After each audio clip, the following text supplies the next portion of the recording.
Bonjour et merci de nous retrouver sur le plateau d'Un cœur qui écoute, votre émission de spiritualité. Aujourd'hui, nous avons le plaisir de recevoir le père Bruno Fugli-Staller.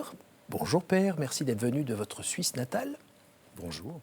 Alors vous êtes jésuite. Votre témoignage fait partie du livre « Aimer, c'est tout donner », une belle somme de témoignages de religieux de Suisse romande, dont nous avons déjà pas mal parlé ici. Et puis nous approchons de la fin de l'année de la vie consacrée à la vie consacrée. C'est 3 bonnes raisons de vous avoir en plateau. On va le voir tout de suite. Juste avant, je vous demande de nous lire un extrait de texte que vous avez choisi.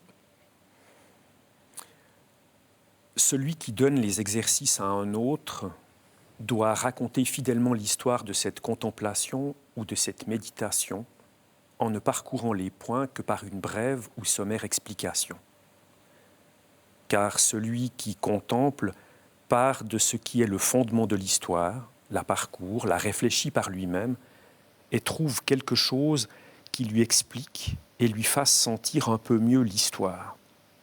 Il y trouve plus de goût et de fruits spirituels que si celui qui donne les exercices avait beaucoup expliqué et développé le sens de l'histoire.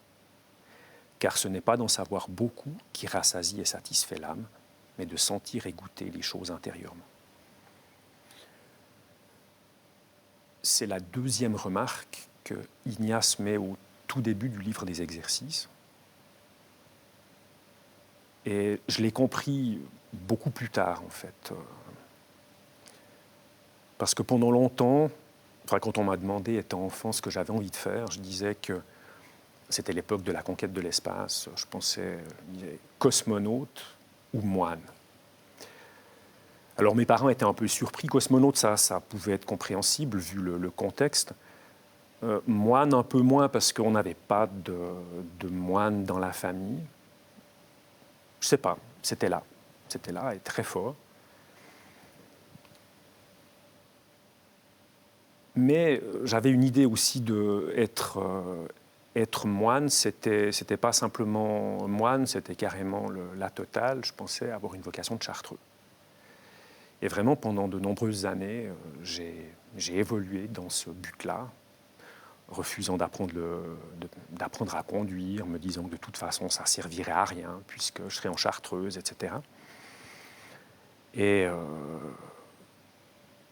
finalement, après le bac, j'ai intégré un groupe, une petite communauté animée par le centre des vocations du diocèse. Et on s'est retrouvés à 5 à vivre pendant une année, et puis moi, toujours avec mon idée de devenir chartreux. Vous en aviez parlé de cette vocation, de cet appel à, en tout cas le ciel, parce que moi, nous, cosmonautes, pas de problème, il faut regarder en l'air. Tout à fait. Vous en aviez parlé un petit peu autour de vous, à votre curé? Oui. Alors lui, en fait, comme un peu tous les prêtres, y compris celui du centre des vocations, me disait que c'était très bien, mais enfin quand même, c'était un peu radical, et puis voilà. Mais moi, j'étais sûr. Enfin, je me disais, c'est ça mon chemin. Tant qu'à faire, autant aller au maximum. Enfin, ce qui me paraissait à l'époque être le maximum. C'est votre côté un peu radical? Je parlerai au passé. C'était donc votre côté radical? J'ai appris que la radicalité, il fallait parfois aussi un tout petit peu s'en méfier. C'était votre côté un peu perfectionniste? Oui, je pense absolu. Le tout, quoi. Tant qu'à faire, autant... Il y avait quelque chose aussi de vertigineux dans la vocation de chartreux. Et... Comment vous aviez connu les chartreux? Bon, je m'appelle Bruno, on m'en avait parlé. J'avais dû voir aussi des reportages. Mais je pense que le prénom a joué un rôle. Ouais. Et puis l'idée vraiment d'aller dans un coin perdu avec uniquement la prière. Pardon. Dans un coin perdu uniquement avec la prière. Ça me séduisait. Et il y avait un côté éventuellement fuite de ce qui se vivait à la maison, en famille Alors je pense pas, mais il y avait... Je l'ai découvert par la suite. Quand j'ai quitté cette petite communauté, je me suis dit quand même, entrer à 20 ans en chartreuse, c'est quand même un peu tôt. Donc j'ai commencé des études d'économie. J'en ai fait 1 année et demie.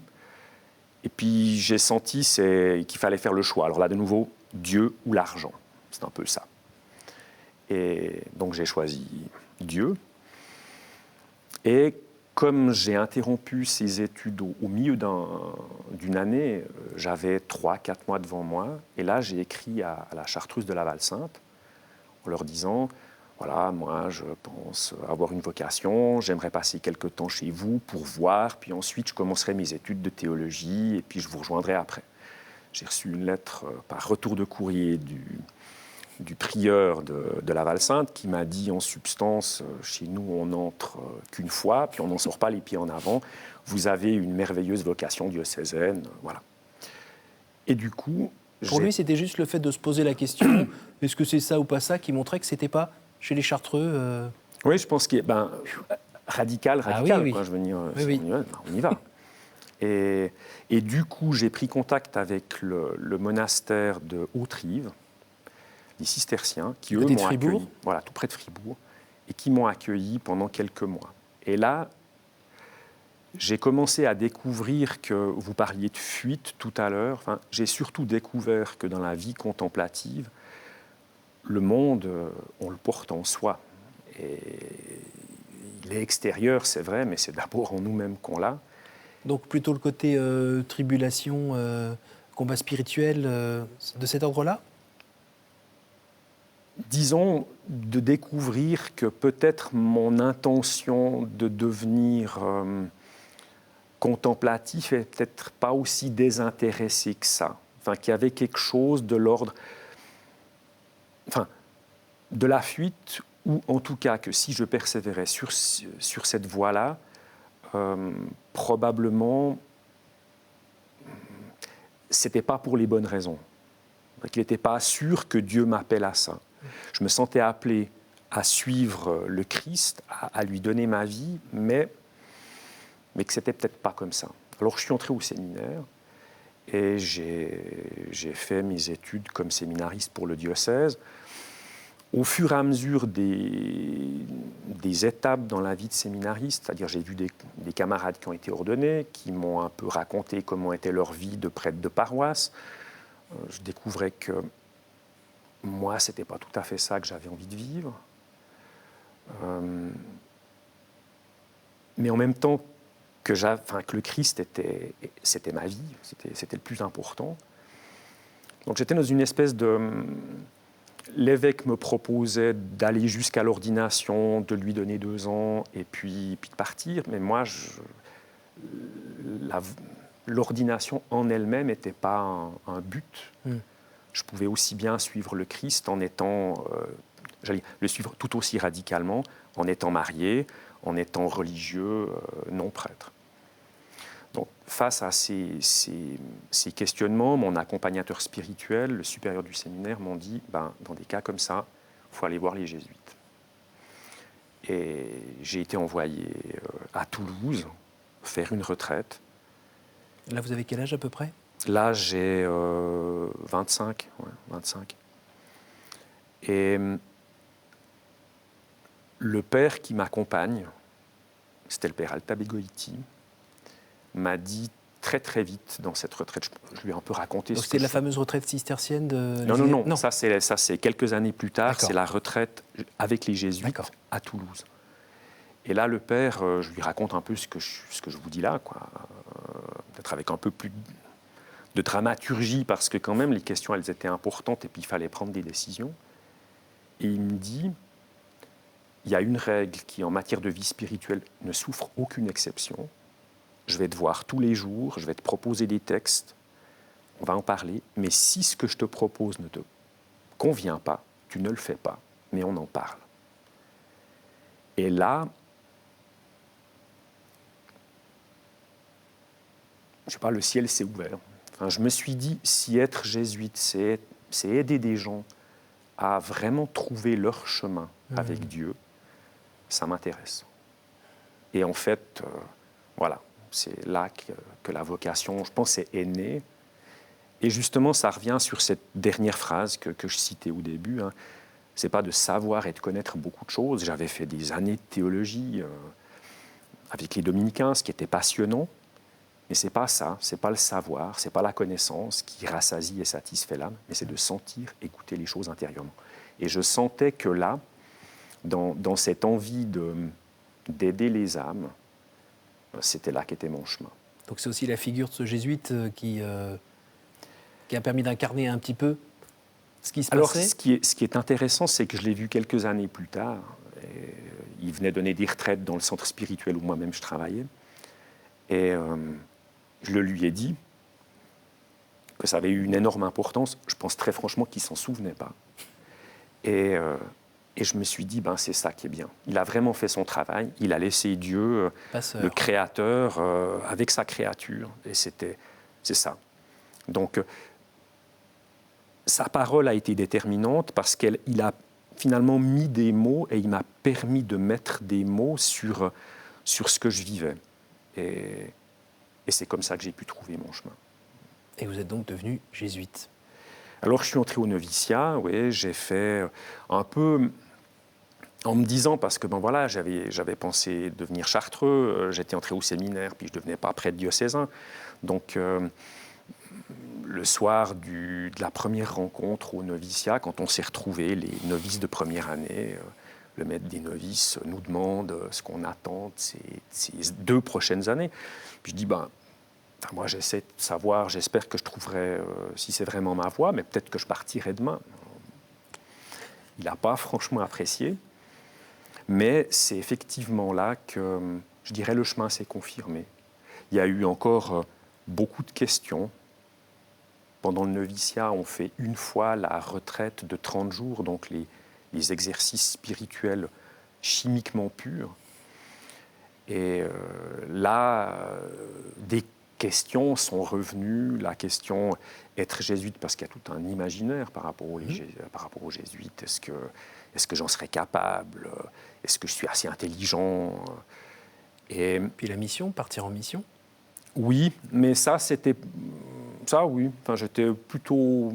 C'est pas ça qui m'inquiétait le plus, mais vraiment la capacité. Et puis jusqu'au moment où, de nouveau, une sorte de... Pas une voix, mais une affirmation qui est parfaitement claire. Mais ce n'est pas ça la question. C'est suivre le Christ qui est important. Et avec lui, tu traverseras tout, tu pourras tout, tu seras libre. Puis c'est de ça que je vis encore aujourd'hui. Pendant cette retraite ignatienne d'1 mois, vous avez le souvenir de ce qu'on appelle des grands moments de combat spirituel, d'empoignade avec l'ange, Oui, donc ces questions qui venaient de compétences, enfin, oui. J'entends d'être finalement, là encore, le doute, le questionnement. Enfin, chez moi, je me pose beaucoup de questions. C'est évidemment par là que, disons, l'adversaire a trouvé la tête de pont pour faire surgir et grandir les doutes. Oui, mais il y a eu justement un intense questionnement, des doutes très forts. Je me rappelle avoir longuement discuté avec mon maître des novices. Et puis à un moment donné, c'était comme passer le mur du son, c'est-à-dire que voilà, cette conviction intérieure, mais ce n'est pas ça la bonne question. Il n'y a que le Christ qui est important et avec lui tu pourras tout. Grand calme. Vraiment une expérience de... Conviction intérieure, grand calme, donc paix, les choses ont l'air d'être à leur place. Ça ne m'est pas arrivé souvent dans ma vie, mais c'est vraiment... c'est exactement ça et je suis exactement là où je dois être. Et il n'y a plus de doute. Enfin, il y en a toujours qui reviennent. On vit, donc on est confronté à de nouvelles questions, à de nouvelles exigences. Dans la vie religieuse, on vous demande de faire une chose, et puis après, on a besoin de vous ailleurs, et puis ce n'est pas ce à quoi vous aviez pensé ou ce que vous souhaiteriez faire. Mais cette expérience-là, ouais, j'en vis encore 25 ans après. Ouais. Alors vous dites qu'il y a des moments où on est déplacé, où on doit bouger. J'avais noté que vous avez allé faire... vous êtes allé à Innsbruck, pardon, oui c'est ça, je me dis, je ne connais pas cette ville. Oui. J'aime bien les villes étrangères. Oui, Donc Genève, Clamart, Nouveau-Fribourg, un tour en Australie, au Chili, à Genève. Qu'est-ce que vous avez appris à travers ces différentes missions ? Qu'on peut tout avec le Christ. Une des expériences très très fortes pour moi, ça a été en Australie. J'ai été envoyé, j'y ai fait ce qu'on appelle la dernière partie de la formation jésuite, qu'on appelle le 3e an. On a 2 ans de noviciat, et puis en gros 10, enfin ça dépend, 10, 15, 20 ans après l'entrée, on s'arrête pendant un temps qu'on appelle le 3e an pour relire l'expérience. Et donc moi j'ai été envoyé en Australie, et dans ce contexte-là, j'ai été envoyé dans une communauté aborigène au nord de Darwin, sur des îles au nord de Darwin, les Tiwi Islands. Et j'étais assez soucieux parce que, à l'époque, c'était en 2007, la situation politique était très tendue en Australie par rapport aux aborigènes. Il y avait des questions d'abus, le gouvernement envoyait des médecins militaires pour vérifier, pour contrôler les communautés, donc c'était un peu tendu. Et je ne savais pas trop où j'allais mettre les pieds. Et je me suis trouvé dans une communauté extraordinaire. Ça a été où, pour l'anecdote, il fallait célébrer. Je remplaçais un prêtre pendant quelques mois. Et puis, je célébrais l'Eucharistie à 17h30. Alors en bon Suisse, j'arrive à 17h pour être sûr que... Alors évidemment, personne à 17h, à 17h30, personne, à 18h, personne. À 18h15, il y en a un qui de loin demande si éventuellement il y a la messe. Puis je lui dis oui. Et de découvrir que toutes mes certitudes, il fallait se laisser faire. Un de mes confrères qui avait travaillé avec des communautés comme ça m'avait dit ce sera très simple. Ils vont t'observer. Et puis, si tu te laisses faire, ils vont t'adopter. Tu ne te verras plus les mains. Ils vont t'adopter. Et puis, si ça ne va pas, ils vont te laisser totalement tranquille. Tu auras 3 mois de vacances. Profites-en. Je n'ai jamais autant baptisé et célébré qu'à cette époque-là. Voilà. Superbe. D'avoir été adopté en quelque sorte. Ouais. Alors on voit que vous avez finalement reçu une clé par le biais de cette rencontre avec le prêtre et cette retraite. J'imagine que vous avez aussi peut-être voulu après un peu rendre. C'est une partie de l'explication de votre activité principale aujourd'hui dans l'accompagnement ? Oui, Ignace, dans sa biographie, il a une autobiographie, ce qu'on appelle le récit du pèlerin. À plusieurs reprises, il dit qu'il veut aider les âmes. Et voilà, ce père Altabegoïti m'a aidé à trouver mon chemin. Et oui, c'est ça pour moi. Alors, dans la compagnie, il y a de nombreux charismes. Il y a des astronomes, il y a des journalistes, il y a des théologiens. Et puis, il y a des gens qui font de l'accompagnement. Je crois que chacun aide les âmes à sa façon. Moi, c'est effectivement dans l'accompagnement, parce que ça m'a aidé. Et que je pense, comme on le voit dans le parcours que je raconte, il est pas tout droit, c'est pas tout simple, c'est pas évident. Puis je pense que finalement beaucoup de gens tâtonnent sur leur chemin à la suite du Christ. Et d'avoir un peu tâtonné et d'avoir reçu des instruments comme les exercices, comme cette spiritualité-là, ça aide à aider d'autres. Et alors comment dans cette activité vous arrivez à bien distinguer ce qui relève du spirituel du psychologique dans cet accompagnement ? Alors souvent c'est emmêlé, mais pour moi c'est emmêlé parce qu'on est un ? Oui, on est un, et Dieu nous parle à travers les hommes, les femmes que nous sommes, à travers notre histoire. Prend chacun par la main là où il est. Donc, c'est mêlé, mais en même temps, la référence, ou je dirais la certitude d'être dans le spirituel, c'est cette référence au Christ, cette référence à Dieu. C'est-à-dire que si on commence à parler d'autre chose, enfin, ou si on passe plus de temps à parler de soi que de parler de ce que notre vie spirituelle, la méditation de l'écriture, la vie des sacrements suscite en nous, je pense qu'on est dans quelque chose qui est plutôt spirituel, et plutôt psychologique, pardon, et on s'éloigne de mon terrain. Je peux accompagner un peu sur le psychologique, mais ce n'est pas mon domaine. Et vous vous nourrissez de quoi pour pouvoir faire cet accompagnement ? Ayant été à l'école des exercices, pour moi, c'est méditer l'écriture. C'est vraiment l'Évangile, mais la Bible, l'Ancien Testament aussi, pour chaque fois découvrir comment Dieu nous parle à travers sa parole de façon tout à fait personnelle à chacun. Donc c'est la méditation, l'oraison quotidienne, la lecture du bréviaire, la célébration des sacrements que je vis, que je reçois ou que je célèbre. C'est autant de lieux où voilà, je nourris. Et alors, les dangers de la routine, peut-être parfois les erreurs de discernement, ou comment vous faites pour ne pas vous laisser gentiment aspirer ? Je pense que la vie spirituelle, c'est comme la vie tout court, elle évolue, elle change.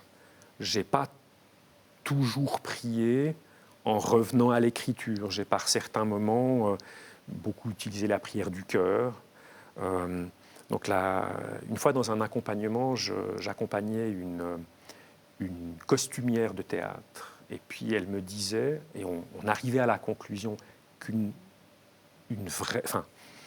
vie spirituelle authentique, c'est comme un habit bien coupé. Ça tombe parfaitement, c'est adapté. Et je pense qu'il y a des moments dans la vie où on prie plutôt d'une certaine manière, parce que ça a plus d'écho, puis il y a d'autres moments, ça change, et c'est bien.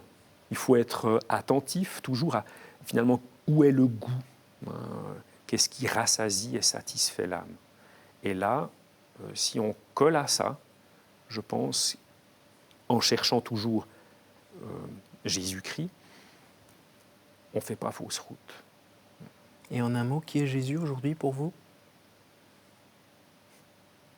Mon tout. Alors on arrive hélas déjà à la fin de cette émission. Le temps de vous poser les 3 questions rituelles. Quel conseil donneriez-vous à quelqu'un qui vous dirait « J'ai envie de rencontrer Dieu, par quoi dois-je commencer ?» D'écouter ce murmure de la joie qu'il y a au fond de nous. Quand j'écoute cette joie, ce qui me rend heureux, qui me rend plus vivant, Dieu est de ce côté-là. Quel est votre héros, votre saint, la personne que vous trouvez admirable ? Ignace de Loyola, bien sûr, le fondateur des Jésuites. Et pourquoi ? Parce que justement, en lisant sa biographie, le récit du pèlerin, on s'aperçoit que c'est aussi quelqu'un qui cherche, qui, lui aussi, il a pensé à la Chartreuse, il a dû tâtonner, il a eu pas mal maille à partir avec l'Inquisition, mais il voulait aider les âmes et il a été attentif à cette joie intérieure qui l'animait. C'est le chemin de la sécurité. Au jour du jugement, qu'aimeriez-vous que Dieu vous dise, à vous personnellement ?